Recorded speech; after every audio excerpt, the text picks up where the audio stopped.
Bismillah ar-Rahman ar-Rahim. This is our fourth Quran study session. In the last session, I went over verse 2 in chapter 2, Al-Baqarah, or the cow. ذَلِكَ الْكِتَابُ لَا رَيْبَ فِيهِ هُدًى لِلْمُتَّقِينَ. This is the scripture, the Quran, in which there is no doubt a guidance for muttaqin, or the righteous. We examined the concept of taqwa, or righteousness, in depth.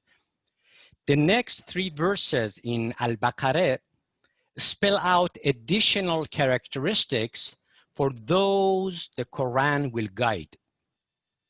الذين يؤمنون بالغيب ويقيمون الصلاة ومما رزقناهم ينفقون والذين يؤمنون بما أنزل إليك وما أنزل من قبلك وبالآخرة هم يوقنون أولئك على هدى من ربهم وأولئك هم المفلحون. Those who believe in the unseen are steadfast in prayer and spend out of what we have provided for them, and who believe in the revelation sent down unto you and sent down before you, and are certain of the hereafter. Such people are on true guidance from their Lord, and it is they who shall prosper.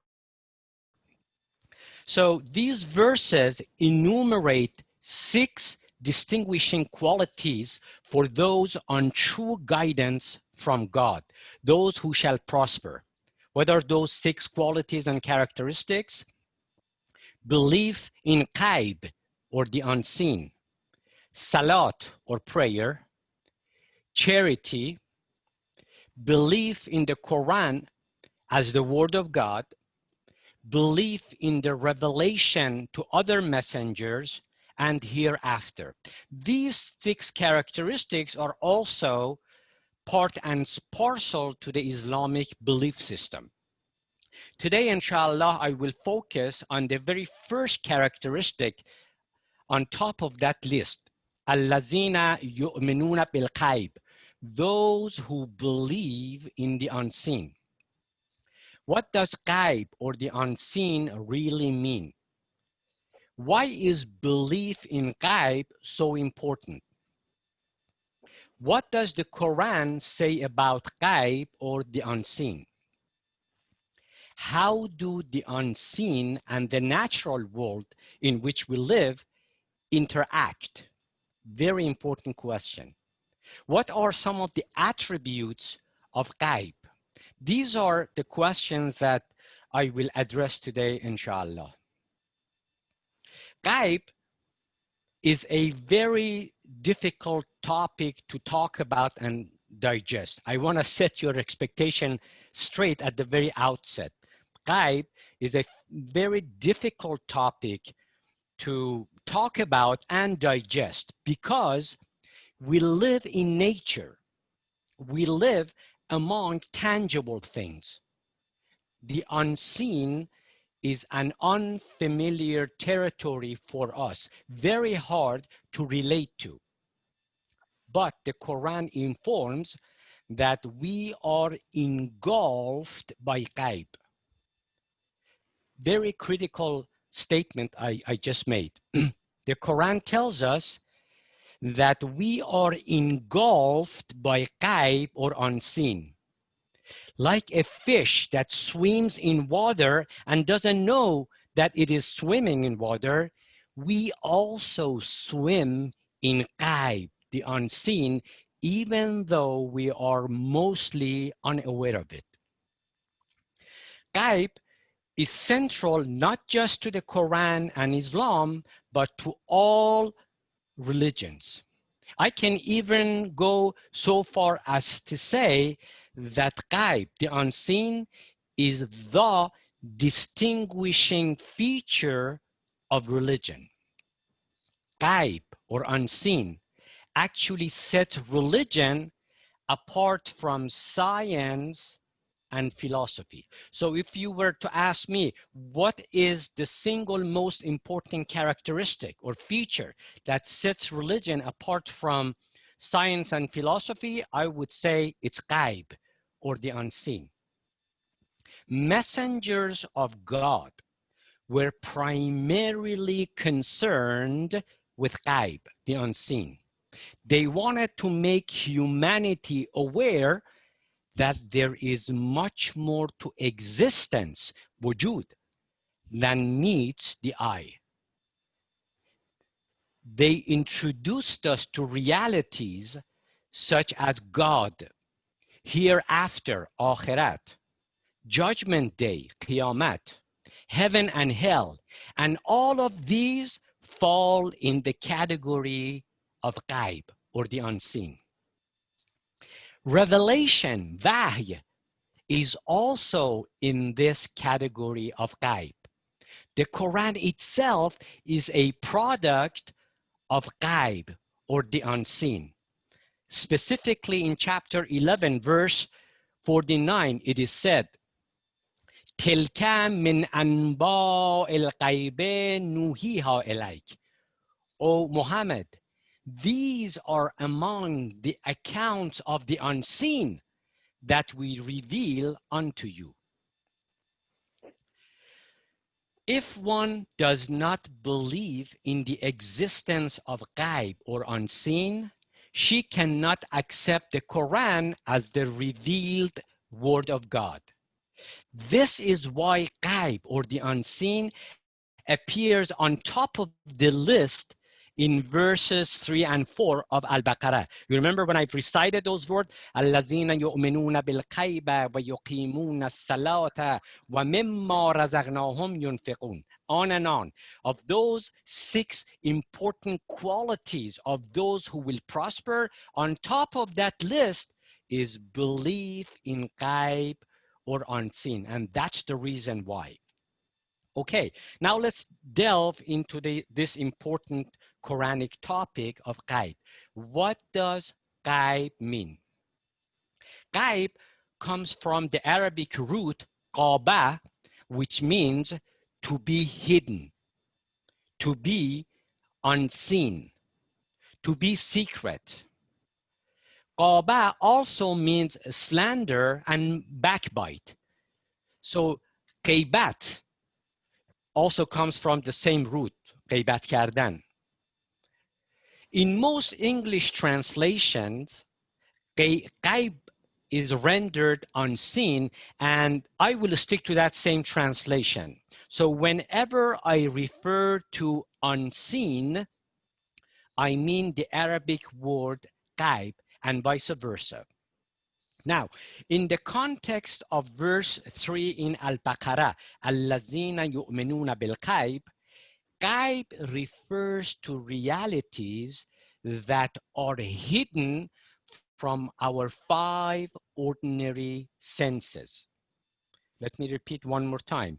Ghaib refers to realities in this vast universe that are hidden from our 5 ordinary senses: the sense of sight, hearing, touch, smell, and taste. There are realities in existence that these senses cannot grasp.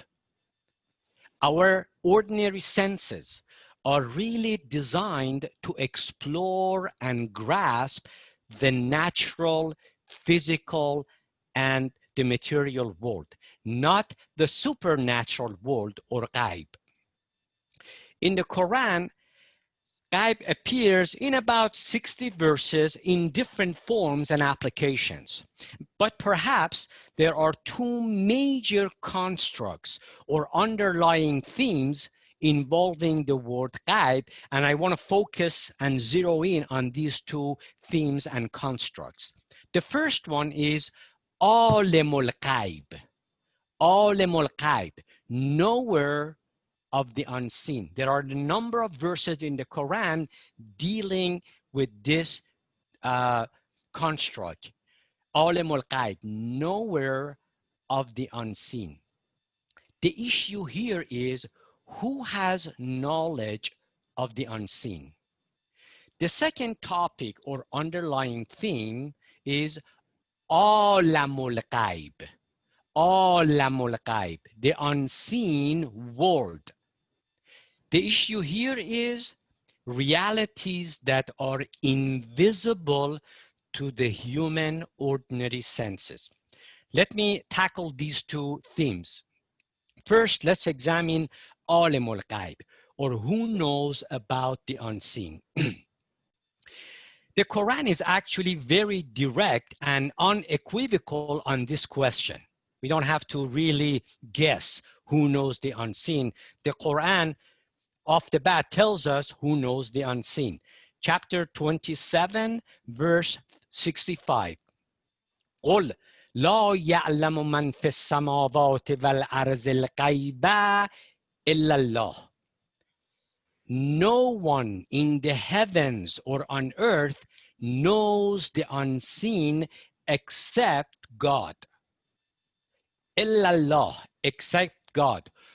So only God knows the unseen and no one else, including the Prophet Muhammad. There are a few verses in the Quran that actually state that even the Prophet Muhammad did not know Ghaib or the unseen. Let me give you one of those verses. Chapter 6, verse 50. قُلْ لَا أَقُولُ لَكُمْ إِنْدِي خَزَائِنُ اللَّهِ وَلَا أَعْلَمُ الْغَيْبَ وَلَا أَقُولُ لَكُمْ إِنِّي مَلَكٌ إِنْ أَتَّبِعُ إِلَّا مَا يُوحَى إِلَيَّ. The Prophet say, I do not have the treasures of God, nor do I know the unseen, nor do I tell you that I am an angel.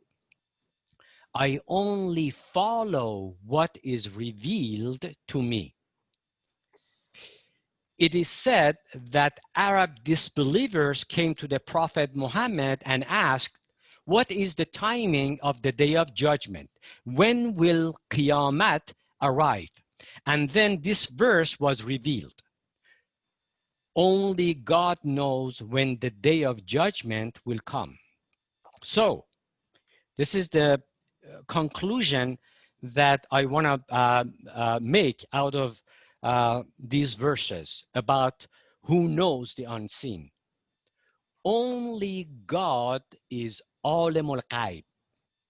Only God knows of future events and the outcome of actions. Only God knows who will go to heaven. It's not for you and I, for religious leaders to say and predict who will go to heaven. Only God knows that. Only God knows what goes on in people's hearts, minds, and intentions. Do not attempt to peek into people's hearts, mind, and intentions and foretell what they're about to do. Only God knows what goes on in people's hearts, minds, and intentions. Now, let me make a side note here. The belief some Shiites have that Imams knew Ghaib or the unseen has no basis in Quranic teachings. Just to make sure everybody understands, let me say it in Farsi. این باور که امامان علم غیب داشتن حقیقتا هیچ توجیه قرآنی نداره. هیچ پشتوانه قرآنی نداره. در جایی که قرآن تصریح داره شخص شخیص پیامبر اکرم علم غیب نداشت، دیگه تکلیف سایر ابناء بشر روشن هست. Now let's turn to the second construct or theme of ghaib in the Quran, Alamul Ghaib, the unseen world. This theme is employed actually in Allazina yu'minuna bil ghaib. The Quran rejects the notion that existence, wujud, ya hasti, is limited to the physical and material world. According to the Quran, there are two sides or two dimensions to existence, ghaib and shahada. There are two dimensions, two sides to existence or wujud, ghaib and shahada. Now things will get complicated pretty quickly, so please pay attention. We know what ghaib is. What does shahada mean? The other side of existence. Shahada is the opposite of ghaib, so it may be rendered seen. But shahada essentially amounts to realities that are visible and open to ordinary human senses. We can use our five senses to explore shahada, and that's the legitimate realm of science. The dichotomy of ghaib and shahada is used in many verses in the Quran, and let me give you a couple of examples. One instance is in chapter 59, verse 22. هو الله الذي لا إله إلا هو عالم الغیب والشهادة هو الرحمن الرحیم. He is God. There is no other God but him. There is no other God but him. It is he who knows the unseen and the seen, and he is the compassionate, the merciful. Here is another example, chapter 62, verse 8. قل إن الموت الذي تفرون منه فإنه ملاقيكم ثم تردون إلى عالم الغیب والشهادة فَيُنَبِّئُكُمْ بِمَا كُنْتُمْ تَعْمَلُونَ.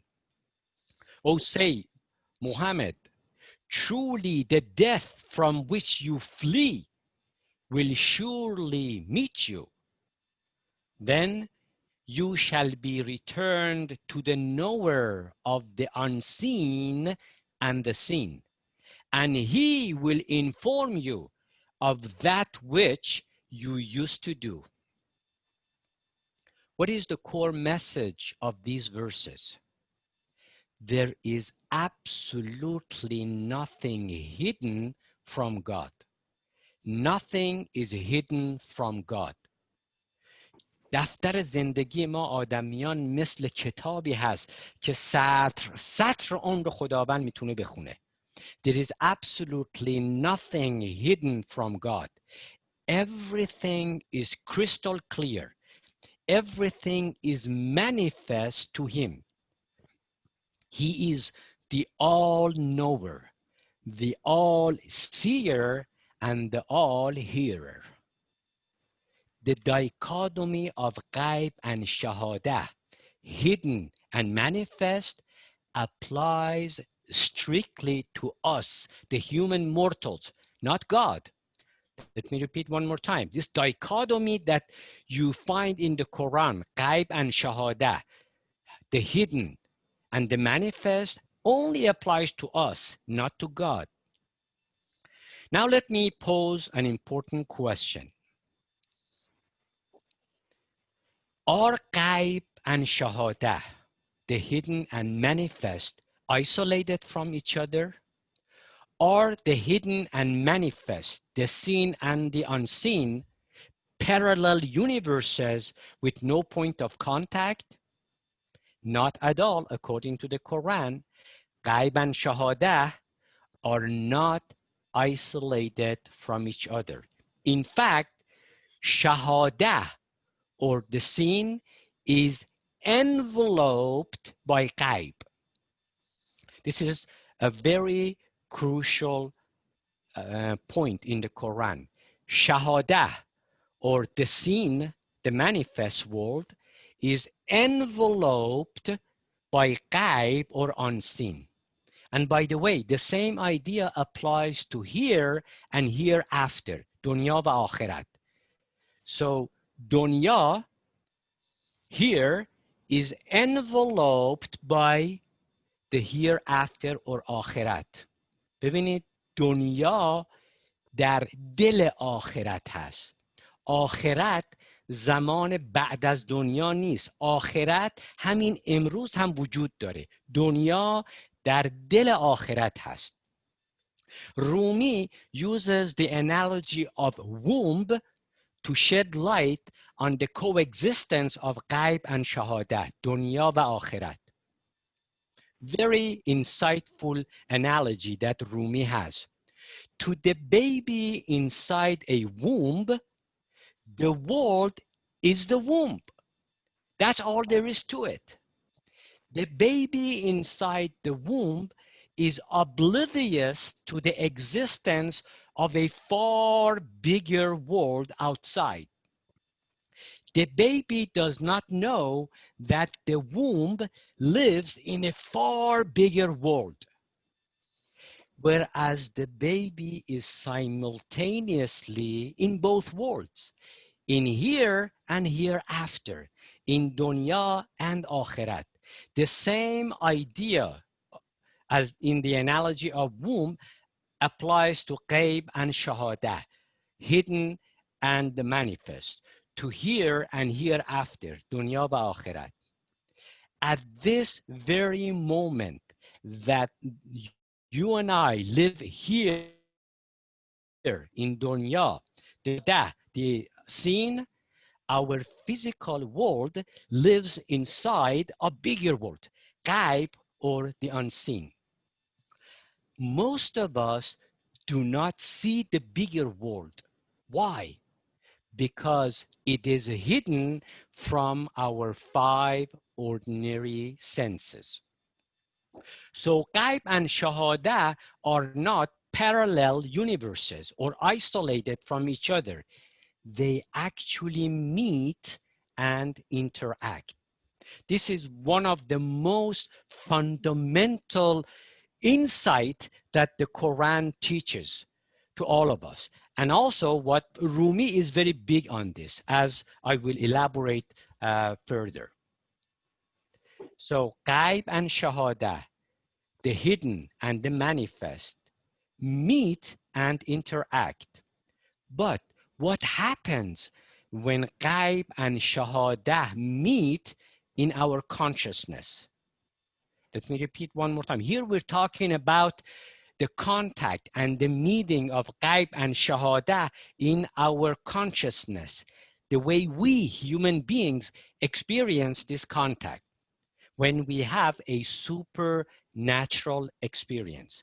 Whenever you have a supernatural experience, an experience out of this world, that is the contact or the meeting of ghaib and shahada. Rumi draws upon the Quranic story of Mary to shed light on this intriguing experience when humans come into contact with the supernatural or ghaib. Very fascinating story in the Quran. The story of Mary, the mother of Jesus, is narrated in chapter 19 in the Quran. As the story goes, Mary was bathing in a river in a secluded area. Suddenly, a handsome young man appeared out of nowhere. Who was that man? Chapter 19, verse 17 tells us who that man was. فَأَرْسَلْنَا إِلَيْهَا رُوحَنَا فَتَمَثَّلَ لَهَا بَشَرًا سَوِيًّا. We sent our spirit unto Mary, who appeared before her in the form of a perfect man. So it was the Spirit of God, an angel, who appeared before Mary in the form of a perfect man. So understandably, Mary was frightened. She said to the man, قالت إني أعوذ بالرحمن منك إن كنت تقيا. She said, from you I seek refuge to the most gracious God. Don't come near me if you fear God. But the man calmed Mary down and said, قال إنما أنا رسول ربك. He said, I am but a messenger from your Lord. That man was actually a messenger from God to announce to Mary that she will soon have a pure son, Jesus. Now let's listen to Rumi's spin on this fascinating story. When the frightened Mary tells the man, Inni a'udhu birrahman, from you I seek refuge to God, the angel responded, آن پناهم من که مخلص هات بود، تو اعوذاری و من خود آن اعوذ. Mary, I am the refuge that was often the source of your deliverance. You take refuge from me, and I myself am that refuge. Mary, I am from the same place you are seeking refuge to. I am that refuge.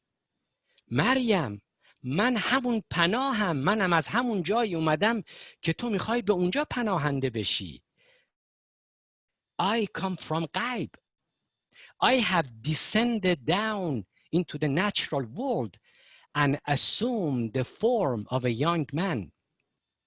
مریما بنگر که نقش مشکلم، هم هلالم هم خیالم در دلم. O Mary, look well, for I am a difficult form to apprehend. I am both a new moon in the sky and an imagination in your heart. This verse is such an important pillar in Rumi's conception of the contact of the natural and the supernatural worlds the way we experienced it. مریم بنگر که نقش مشکلم، هم هلالم هم خیالم در دلم. Mary, I am a very complex being. I am both objective and subjective. I am both independent from you and dependent of you. On the one hand, I am objective like a new moon in the sky. You are not hallucinating. You are not having an illusion. I'm real. But on the other hand, I'm also subjective. I am dependent on you since no one else can see me. I have appeared to you in your khiyal or imagination. What does khiyal or imagination mean in Rumi's usage? Khiyal or imagination, the way Rumi is talking about it here, is an inner sense. So we have outer senses, external senses, like those five, the sense of sight, touch, so on and so forth. We also have inner senses. One of those inner senses is the sense of imagination or khiyal. This inner sense is very strong in some people, such as the prophets of God and mystics. With this inner sense, they can understand and comprehend realities that are not immediately present to our ordinary senses. Don't think that imagination or khiyal is the exclusive attribute of prophets and mystics. No. Imagination is crucial for scientific thinking. Those of you who are very big on science, hear me out. Imagination, which is which is an attribute of mystics and messengers of God, is also critical for top-notch scientists. Imagination is crucial for scientific thinking, for art, for education, and social change. Those who have a strong imagination in these areas, they can envision things that are not manifest or present today. They can think out of the box. Without Einstein's creative imagination, we would not have had the theory of relativity. Yes, relativity was originally just an imagination inside Einstein's mind, but it was real. Einstein was not hallucinating. It wasn't an illusion, it was real. It was proven to be true in many experiments later. In the story of Mary, Rumi tries to show what happens when unseen realities descend and appear to us in the natural world. I can share with you two more instances in the Quran where Qaib and Shahada meet. One of them is Wahy, the other one is Mi'raj, revelation and ascendance. Revelation or Wahy originates from Qaib or unseen, from God. So Wahy, revelation, originates from the unseen dimension of this universe and then ends up in the heart of a human, such as the prophet in the word of Shahada or the seen. Verse 49 in chapter 11 specifically speaks of revelation to the prophet Muhammad in this context. تلك من أنباء الغيب نوحيها إليك ما كنت تعلمها أنت ولا قومك من قبل هذا. These are among the accounts of the unseen that we reveal unto you, Muhammad. Neither you nor your people, neither you nor your people knew them beforehand. تلك من أنباء الغيب. What we are teaching you, Muhammad, are among the accounts of Ghaib, the unseen. Nuhiha ilaik. We are revealing that knowledge to you in a form that you can understand. So revelation is the descent of Ghaib into the material world. Mi'raj works in the opposite direction. It is an ascent going up from Shahada or the material world into Ghaib or the unseen. Mi'raj or ascent refers to the spiritual journey of the Prophet Muhammad. Accounts differ on the exact mechanism of this journey. Was it physical? Did Prophet Muhammad's body move from Mecca to outer space? Or was it really an inner journey? A report by Aisha, the Prophet's wife, states that on the night of Mi'raj or ascent, the Prophet was actually at home. Aisha says that the Prophet Muhammad on that fateful night didn't go anywhere. He was in our house. So the Prophet did not physically go to heavens on a flying horse or on a rocket. In that fateful night, the Prophet had an amazing spiritual experience. So here again is an instance where the ghaib and shahada, unseen and seen, interact and meet in a human consciousness, in a person's consciousness. In that fateful night, the Prophet Muhammad had one foot in nature and another foot in the supernatural, an amazing feat. He went on a journey with Archangel Gabriel. At that night, the Prophet Muhammad witnessed realities in ghaib or unseen. He saw the kingdom of heaven, angels, heaven and hell. He was introduced to some mysteries of this universe. در معراج پیامبر باطن عالم رو دید. پیامبر با پاره ای از رازهای این عالم آشنا شد. For us human mortals, ghaib or the unseen is the territory of mysteries in this world. غیب خطه رازهای این عالم هست. هر وقت شما این تعبیر غیب رو میشنوید، مراد خطه رازهای این عالم هست. So mystery is a hallmark of the unseen. There is a lot of misunderstanding about mystery.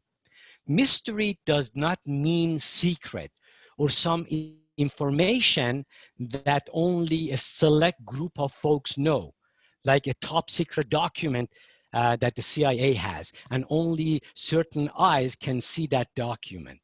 That's not what a mystery means in the Quran.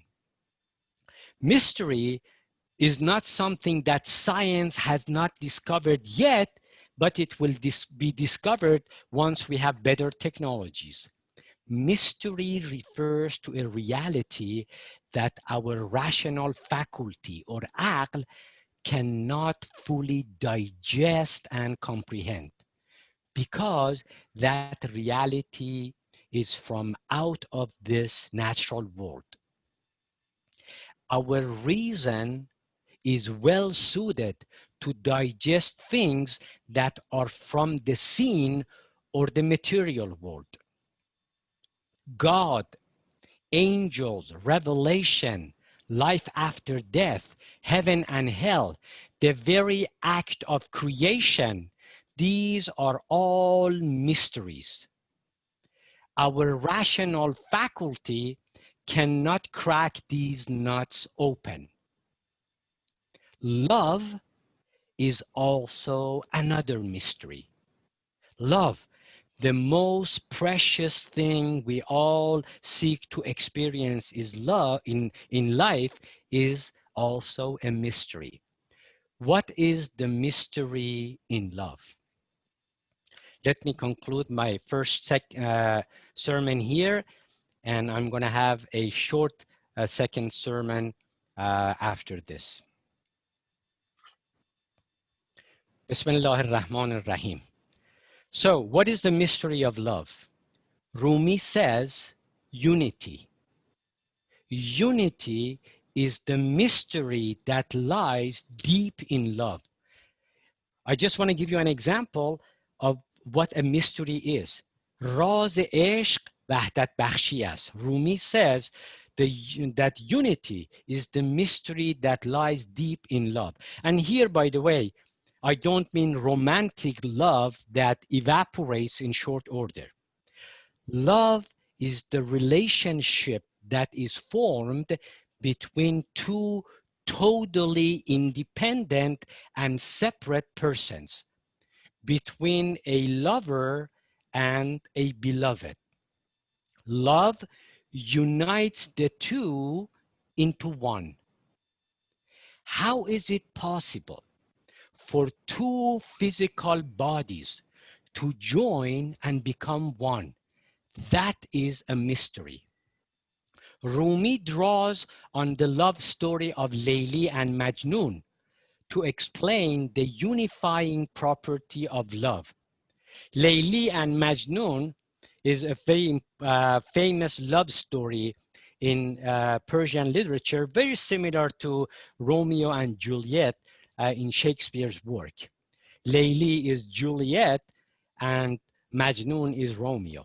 Majnun, Rumi says, came down with diphtheria, which is a serious infectious disease. In old days, physicians treated infectious disease by bloodletting, با نیشتر زدن. They punctured a vein with lancet or a sharp surgical knife. So when Majnun got sick, a physician visited him and determined that there was no option but bloodletting. As soon as the physician poked Majnun with a sharp knife, Majnun screamed like hell. The folks in the room told Majnun, "You used to live in desert. You were beaten by snakes many times. You never screamed. How come you cannot tolerate a small cut now?" Majnun replied, گفت مجنون من نمی ترسم ز نیش، صبر من از کوه سنگین هست بیش. لیک از لیلی وجود من پر است، این صدف پر از صفات آن در است. ترسم ای فساد گر فستم کنی، نیش را ناگاه بر لیلی زنی. من کیم لیلی و لیلی کیست من کیم لیلی و لیلی کیست من، ما یکی روحیم اندر دو بدن. Majnun said, I don't fear the lancet. I don't fear the lancet.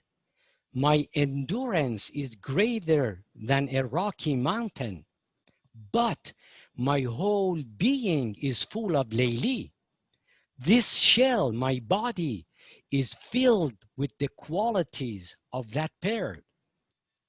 I am afraid if you let my blood, you suddenly inflict a wound with your lancet upon Layli. Who am I, Layli? And who is Layli, me? We are one soul in two bodies. Majnun says, we are really one, not two. Now, how would two separate persons end up becoming one soul, such that one's thoughts, emotions, and feelings would be a replica of the other person? That is a mystery. We can never, ever figure that out. Only true lovers can possibly understand this mystery. So in conclusion, mystery and ghaib in general cannot be unlocked with rational faculty and conveyed to others. We can only have personal experience of ghaib or mystery and come to understand it in our hearts.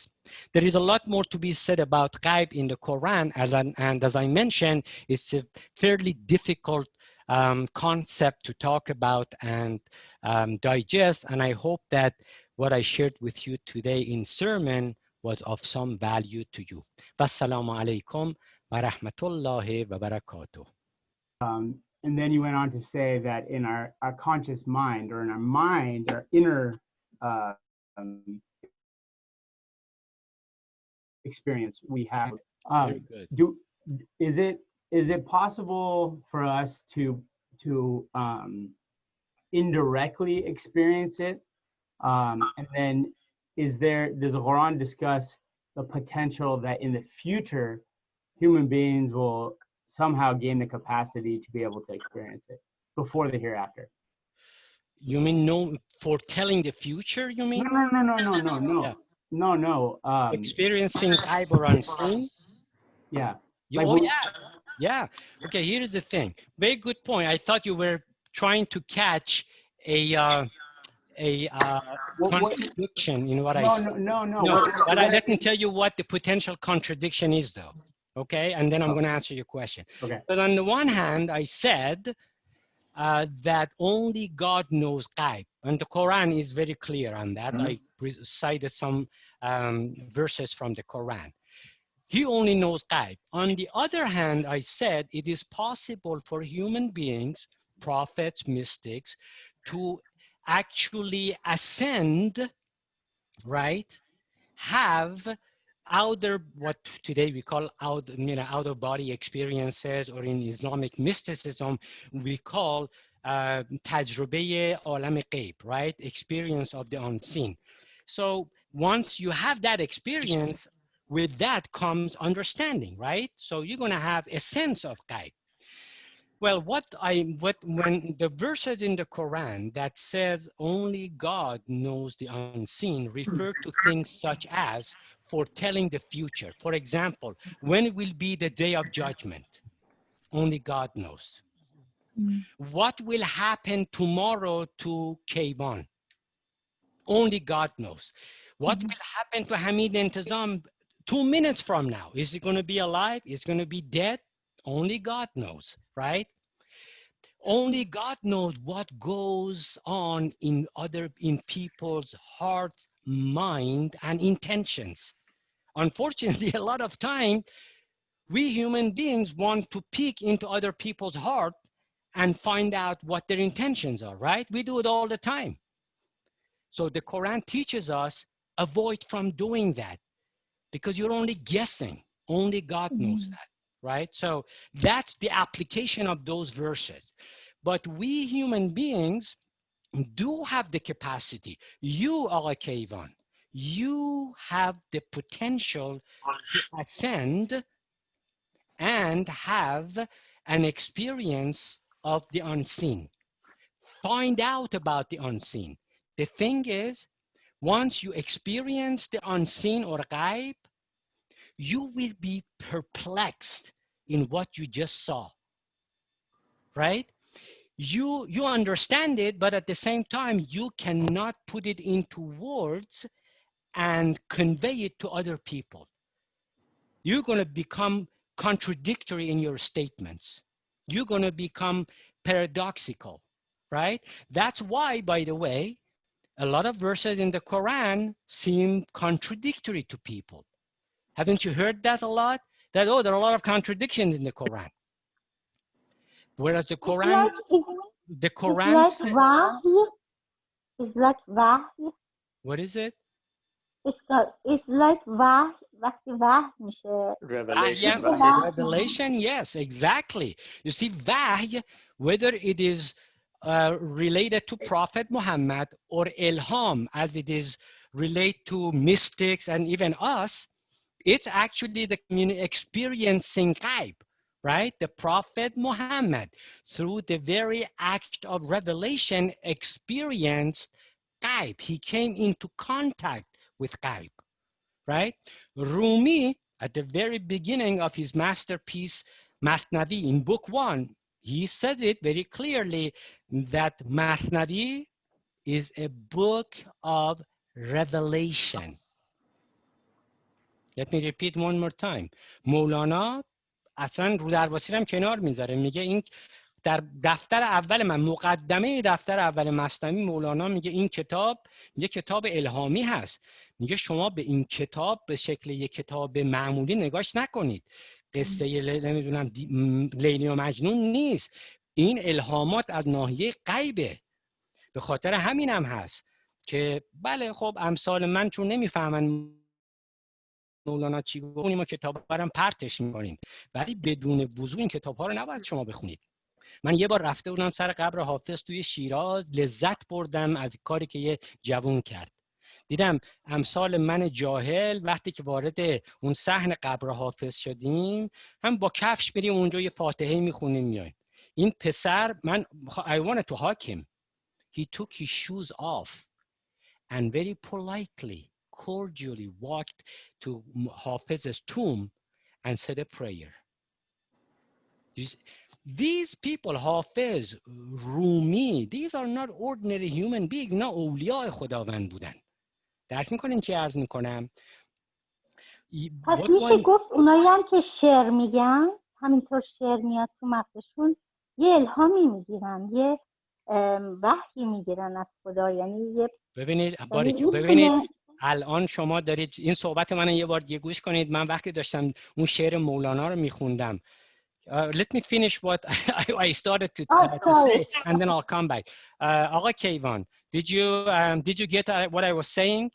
Yeah. I think I was a little bit sidetracked. So yes, it is quite possible for you to experience غیب, have that experience, become familiar with mysteries of this world, right? But I warn you that you're not going to have an easier time to articulate what you experience to other people, right? So, and Rumi is another example of somebody who had a successful spiritual journey, and Masnavi is all about that. Now, going back to the question that this lady just brought up. ببینید اگه خاطرتون باشه وقتی من داشتم اون ابیات مثنوی رو میخوندم درباره ظاهر شدن ملک بر مریم، مولانا چی گفت؟ مولانا گفتش که یعنی از زبان ملک به مریم گفتش که هم هلالم هم خیالم در دلم. خاطرتون هست؟ خیال یعنی چی؟ ایمیجینیشن. و اون موقع گفتم ایمیجینیشن یا تخیل چیزی نیست که فقط اولیاء خداوند، پیامبران و عارفان داشته باشند. تمام دانشمندان تراز اول جهان باید قوه خیال و ایمیجینیشن بالایی داشته باشند.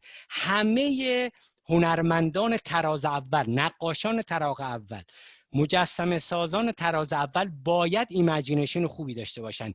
Without imagination you cannot be a top notch poet. Without imagination. بله. ببینید اینجاست که حالا شما میفهمید خطه عارفان و پیامبران با هنرمندان یکی هست. یعنی ما نباید اینها رو در برابر هم قرار بدیم. یکی از اشتباهات فاحشی که دیندارها میکنن، نبوت رو، وحی رو به گونه‌ای طرح میکنن که گویی یه چیزی هست کاملا جدا از بقیه تجارب ماوراء حسی بشر. نه خیر، تمام اینها در اعداد هم هستن. البته تجارب معنوی مراتب دارن. درک میکنین چی عرض میکنم؟ زو مراتبن. مثل کسی که کلاس اول کلاس دبیرستان میاد دانشگاه. بله اینا بدون همونه. یعنی پیامبران بدون شک و تردید اونها در مرتبه های بالاتری از تجارب معنوی هستند، ولی ما هم به قدر مقدر در سطوح پایینتر میتونیم همون تجربیات پیامبران رو داشته باشیم. مولانا چی تعلیم میده به ما؟ البته اصل این حرف مال شمس تبریزیه، ولی خب مولانا هم یاد گرفته و اینو گفته: ملولان همه رفتند در خانه ببندید، بران قوم ملولانه همه جمع بخندید. به معراج برآیید چو از آل رسولید، رخ ماه ببوسید چو بر بام بلندید. If you are from the tribe of Muhammad, you have to ascend to heavens. You have to have an experience of معراج. این دین آخوندی مبتذل هست که معراج رو فقط محدود کرده به تجربه پیامبر ما. بدون استثناء تمام پیامبران الهی میبایست تجربه معراج داشته باشند. یونس تجربه معراجش چی بود؟ رفت در شکم نهنگ. موسی تجربه معراجش رفتن به وادی طوا بود. درک نمیشه اینو گفتش که من دارم یه لکچر دیگه میدم. ساعت چنده؟ ولی خب hey guys, it's over. You know, if you guys want to leave by all means you can. میتونم بگم اینا. میشه وقتی که خداوند میگه که هر کی رو به اندازه تواناییش ما ازش انتظار داریم یا ازش خواسته، پس همونه. یعنی هر کی به اندازه لول خودش میره بالا. بدون شک. خب بله، یعنی این اندازه خودش که عرض کردم به قدر مقدر اولا و ثانیاً در حد وسع انسان میتونه تجاربی از عالم غیب داشته باشه. و اتفاقا میدونین چیه؟ این هم باز از تعلیمات مولانا هست که میگه جز که حیرانی نباشد کار دین. میگه اولا به ذات دین آمده برای درگیر کردن ما آدمیان به عالم غیب. درست شد؟ و شما وارد عالم غیب که شدید، اونجا عالم حیرت هست. It's the world of perplexity. و دین در اون مرحله بالا و نابش، در مرحله پیامبرانش، دین در حقیقت همش در مورد عالم غیبه. عالم شهاده که همین عالم طبیعت باشه، فلسفه و علمم کمابیش همش اطلاعاتشو میتونه در اختیار ما بذاره. ما نیازی نداریم که پیامبران بیان و به ما تعلیم ادب و آداب عالم شهاده و عالم ماده رو بدن. ما با عقل خودمونم میتونیم آدابشو پیدا کنیم. اون چیزی که ما با عقل خودمون نمیتونیم درش نفوذ کنیم و ازش خبر بگیریم، عالم غیبه. بازم فکر نکنید که عالم غیب عالم توهمه ها. من گفتم چی؟ عالم شهاده، این عالم مادی که ما زندگی میکنیم، در دل عالم غیب هست. یعنی اصلا تراوشات عالم غیب هست که این عالم ماده رو سر پا نگه داشته. در قرآن کریم در مورد خداوند چی میخونیم؟ هوال اول و الاخر و ظاهر و الباطن. درست؟ و بعد چی میگه؟ خداوند هوال حی القیوم، خداوند حی هست و قیوم. قیوم یعنی چی؟ یعنی این هستی قائم به خداونده. خداوند در صدر عالم غیبه. یعنی اگر عالم غیب نباشه، هستی معدوم هست. نه من هستم، نه شما هستید، هیچ چیز نیست. لذا شما فکر نکنید وقتی که ما میگیم پیامبران برای آشنا کردن ما با عالم غیب آمدن، یعنی یه چیزی پرت و پلایی نعوذ بالله اونا گفتن، حالا چه بدونیم چه ندونیم خیلی تفاوتی برای زندگی ما نمیکنه. آقا اصلا اینطوری نیست. همه تفاوت‌ها در تعلیمات پیامبران هست. اگه اونها نبودن ما اصلا نمیفهمیدیم که در ورای این اونچه که حواس ما کشف میکنه واقعیات فربهی هست که اصلا حیات ما قائم به اونهاست. پس ببینید، من همه صحبت من این هست که باید درست بفهمیم وقتی که گفته میشه که دین برای تعلیم آخرت آمده، برای تعلیم غیب آمده.